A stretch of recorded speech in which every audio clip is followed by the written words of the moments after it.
Start with the name of Allah who is most merciful and beneficent. Myself is Mohammed Younis. I am a student of MA English Department, batch 2K20. My roll number is 28. Today my presentation about Thomas Carroll biography. It has given by me Sir Aftab Jarwar. Thomas Carroll was born in 1795 in Aix-les-Bains in Dumfriesshire. His parents determinedly afforded him an education at Anon Academy, Anon, where he was bullied and tormented so much that he left after 3 years. His father was a member of the Burger Session Presbyterian Church. Early life, his family and nation's strong Calvinist belief powerful influenced the young man. After attending the University of Hamburg, Carroll became a mathematics teacher, first in Annan and then in Kirkcaldy, where he became close friends with the mystic Edward Living.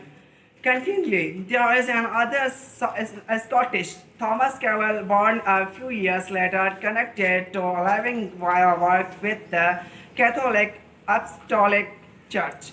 In 1819 to 21, Carroll returned to the University of Edinburgh, where they suffered an intense crisis of faith and conversion, which provided the material for Saratoga Resort, the table retailers who first brought him to the public's notice.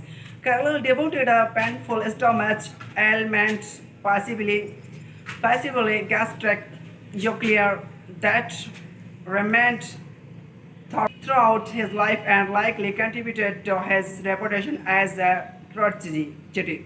Argumentative, somewhat disagreeable personality, his prose style, famous, cranky, and occasionally savage, helped comment an air of irascibility. In 1826, Thomas Carroll married fellow intellectual Jane Bailey, Welsh, whom he had met through Edward Living during his period of German studies. 1826, he applied for the chair of moral philosophy at St. Andrew University, but was not appointed. They moved to Manor House of Jane's modest agricultural estate at Craigenportock, Dumfriesshire, Scotland. He often wrote about his life at Craigenportock in particular. It is certain that for rhyming and thinking in have never since found in the world a place so favorable. Carroll wrote some of his most distinguished essays and began a lifelong friendship with the American essayist Ralph Waldo Emerson. In 1831, the Carroll moved to London, sitting initially in lodgings at 4 now 33 Hampton Street, King's Cross. In 1834, they moved to 5 no 24 Chain Row, Chelsea, which has since been preserved as a museum to Carroll memory. He became known as the Saga of Chelsea and a member of literary circle, which included the Easier Left Hunt and John Stuart Mill. Here, Carroll wrote The French Revolution, a history, 2 volumes, 1837, a historical study contracting both of the oppression of the poor of France and on the honor of the mob unleashed. The book was immediately successful. 1821, Carroll abandoned the clergy as a career and focused on making a living as a writer. His first fiction, Carter and Johnson, was one of several abortive attempts at writing a novel. Verification needed following his work, a translation of Joseph William Mister's apprenticeship that came to disrupt from realistic. 1821, Carroll abandoned the clergy as a career and focused on making a living as a writer. His first fiction, Carter and Johnson, was one of several abortive attempts at writing a novel. Verifications needed following his work on a translation of Gothe's William Master's apprenticeship. He came to distrust the form of the realistic novel, and so worked on developing a new form of fiction. In addition to his essays of German literature, he branched out into wider-ranging commentary on modern culture in his influential essays Signs of the Times and Characteristics. His first major work, Resorts, Worship of Silence and Sorrows, The French Revolutions, Hero Worship, Past and Present. His last major work was History of France. His first major work, Resorts, and others his works, Worship of Silence and Sorrows, The French Revolution, Heroes and Hero Worship, Past and Present, and his last major work was History of Frederick II of Persia, an epic life of Frederick the Great, 1858 to 1865. In this Carol tried to show how a heroic leader can forge a state and help create a new moral culture for a nation. Second topic, Industrial Revolution. It is written by S.A. Thomas Carroll. The Industrial Revolution began in Great Britain in the late of 1700. Many of first innovations that enabled the Industrial Revolution began in the textile industry. Making cloth moved from homes to large factories. Britain also had plenty of wool and iron, which was important to power and make machines for the factories. The people shifted from rural areas to urban to work and earn. This revolution not only affected poor but also environment as well. Its environmental drawbacks include pollute of air, water, and soil that can result human life. Because of industrialization, there is a significant separation of labor and capital. Those who owns the means, those who owns the means of production become rich, resulting high income inequality, the migration of family members, separation of family members, and working for hours also lead to social tension and disease due to poor nutrition and stress. Apart from these issues, industrialization has many disadvantages. Disadvantages: environmental pollution like water pollution, air pollution, global warming, gas emission has affected human life.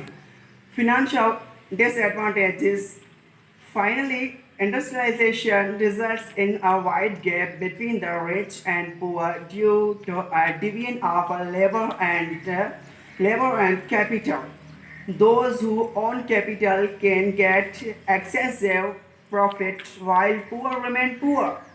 Social disadvantage: internalization leads to the migration of workers to cities. Due these people come from various parts of country to earn and stay away from family members. They feel they feel alone and has less job satisfaction. Resultantly, they feel psychologically problems due to migration of more people to cities. It generally deteriorate the life and create many problems for society, such as crime, stress, and psychological disorder. Long working hours usually lead to poor nutrition and consumption of quick and low equality. Food resulting Food resulting diseases such as diabetes, heart attack, and stroke. Presentation about truth. Of Truth is a Bacon's essay. The opening essay in the final edition of the philosopher, statesman, and jurist Francis Bacon's essays are Counsel Civil and Moral, 1625. Sunday, 12 February 2017. Of Truth, Francis Bacon, Bacon begins this essay by a quoted pilot who questions what is truth. Bacon says that truth is a belief that affixes the mind and hinders free will in thinking and acting. The Greek philosophers who questioned the possibilities of human knowledge are no longer there, but there are still some people who questions the same. Men undergo various difficulties to learn the truth, but once he does so, it imposes a restriction on his thought and he wants to revert to lies. Bacon says that the love is a corrupt yet natural tendency in human beings. Like the Greek philosopher Lucian, Bacon wonders what makes a man love lies, for it does not give delight as it does in poetry. It does in poetry or does not allow profit as in business. Trust is like a delight, but it throws only as much light on the falsies of the world as a candlelight. Truth is like a pearl which shows best in delight, but it cannot be like a diamond or carbuncle that can shine in the dark. That means truth is unable to show itself in the face of lies, just as a pearl cannot be seen in the dark. A mixture of lie with truth adds pleasure. Here Bacon speaks about imagination. If a man hangs on the absolute truth and does not allow fancy hopes or even doubt, he will be a melancholy person. Poetry has often been accused of being false as it is filled with imagination, but it is only a shadow of a lie, a reflection of reality, which in itself is a reflection of the ideal. But it is not the lie that passes over the mind, but the lie that deeply sinks into the mind that hurts. And in spite of man's efforts and judgments, it is only truth that can truly define itself. The quest for truth, the love of truth, and the belief in truth is the only free will of human nature. Bacon compares truth to light and brings in the Bacon quotes a poet who said, "No pleasure is comparable to the standing upon the vantage ground of truth, and to see the errors and wanderings in the well below." Bacon adds that such a man would look upon the errors and wandering with pity and not with pride. If a man's mind can move in charity, rest in providence, and turn upon the poles of truth, he will certainly find heaven on earth. Truth is of utmost importance in civil life and in business. A bit of lie mixed with the truth is like making an alloy of copper and gold or silver. It makes it easier. It makes it easier to work with these metals, but at the same time makes it impure. Bacon compares falsehood to a snake crawling on its belly rather than walking on its feet. There is no activity more shameful than being false, and teachers in this context. Bacon quotes Montaigne, who said that a liar is a man who is brave towards God and a coward towards man. Bacon Bacon says something about that more. Bacon emphasizes on the wickedness of falsehood and treachery by saying that these are the qualities that will be the cause of calling upon the judgment of God upon mankind. Topic of studies. In of studies by Francis Bacon, we have the theme of education, knowledge, and a balance taken from his the essays collection. The reader realized from the beginning of the essay that Bacon believes that studying has three benefits. Firstly, some people study for delight for personal use, to honor themselves while at the same time not imposing their knowledge on others. Secondly, others study for ornament, meaning that their pleasure is in discourse, to share their knowledge with others, which may lead some critics to suggest that due to mankind's vanity, those who study for ornament may be in reality very boring or self-absorbed. The third benefit of study is for ability, that being to use one studies practically to solve problems and perhaps to promote the individual in a more practical way than those who study for ornament. Bacon also argues that to spend too much time in study is sloth or lazy. Nobody, nobody will really benefit from the individual who spends all their time studying without any other outlet. Bacon also believes that three types of men exist when it comes to the matter of study. Crafty men condemn study because the simple fact is they will be caught out cut out by someone who is more learned than them. Simple men admire. Simple men admire studies as know that studies will lead to a development of intelligence, and wise men will use studies to their advantage, both personal and business. When it comes to studying or reading particular, Bacon also believes that it is more important for a man or woman to weigh and consider what they read rather than to necessarily believe or take for granted what has been read. Similarly, do not read just for the sake of discourse, as a society may like a well-read person. However, however, they may not necessarily like the ideas of the person. When it comes to reading, a person should also only read what is needed. They should not waste their time reading entire books if there is no need for it. The reading of a book till its conclusion should be left to specialists who need the information. For the majority of people, a little reading on something will suffice. Too much knowledge is not to be welcomed by Bacon.